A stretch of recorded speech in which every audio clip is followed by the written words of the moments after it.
So hello, everyone. My name is Keith Gonzalez, and I'm a neuroscientist formerly out of Columbia University. I actually just quit to found Omniscience. And here's why. Because science is inefficient. Been in science now for about 8 years. And we have so much data. We generate terabytes of data per day, and we have no idea what the hell to do with it. We're completely disorganized. Data's a mess, and this is a serious problem. This is a serious problem because we're not actually getting cures for diseases fast enough. We waste so much data. We have the data actually already sitting there, and we have the tools to mine it and the technology to mine it, but we're not doing that. So this is a serious problem. This is kind of what science looks like right now. It's a mess. It's an old Windows machine with a bunch of icons on it, and it's localized to me and my computer.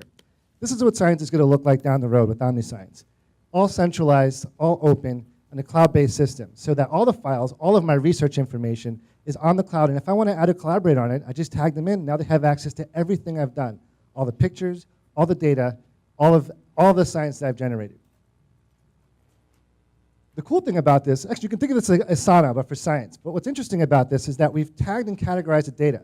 So as all the data comes up on the Omniscience, we know if it was in a human, we know what disease it was with, what genes they were interested in, and we can link all that data and use a semantic web approach to start linking and building big data off of small data sets from individual labs. We've also built tools to automate data analysis. Now, this, for me as a scientist, I love this, and this is what we did at AngelHack, because it took me an hour to do this analysis, and we brought it down to seconds. That's exactly what it looks like. I can see all the graphs, they're interactive, I can make them bigger, but this is the awesome part. I can actually compare my data to other open data sets on Omniscience. Immediate collaboration, I don't have to ask anyone for the data or do anything about that. So a question that we get a lot is, will scientists even share their data? And the answer is, who cares? They're going to have to. Federal funding agencies in the US and in the UK and Europe are actually mandating that data is open and more transparent. The problem is they're not giving us the tools to do that. So Omniscience is going to make those tools for scientists to do their jobs easier and make data more transparent.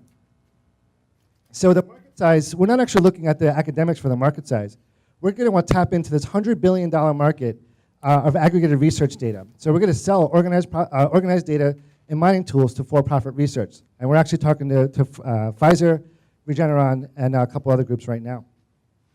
So here's our current progress. We've worked on this for about 2 months now. We're piloting in 15 labs. I got here on Sunday. I met up with Science Exchange, which is a Y Combinator company, on Monday, set up a potential partnership once we launch. So all of our data come through our site. And we have an angel investment pending. And as you can see, you might know about some of those schools like Columbia and Cornell that will be using our system. And here's the cool part. We all met at AngelHack. So I actually went to AngelHack to meet my developers and to meet people, and my awesome team over there helped me build this. We have a PhD in me, we have an MBA, and we have 30+ years of development experience amongst everybody. We have an equally awesome advising team, and I have to point this out. I took on Kathy Ellison yesterday morning. This was a former COO and deputy director of National Science Foundation. Her job was appointed to her by President Bush. She's no joke. She was also the chief scientist at NASA, and she's going to be advising us. I also have normal professors and some young postdocs to keep us in touch with the younger scientists. This is Omniscience. This is the future of science. Thank you.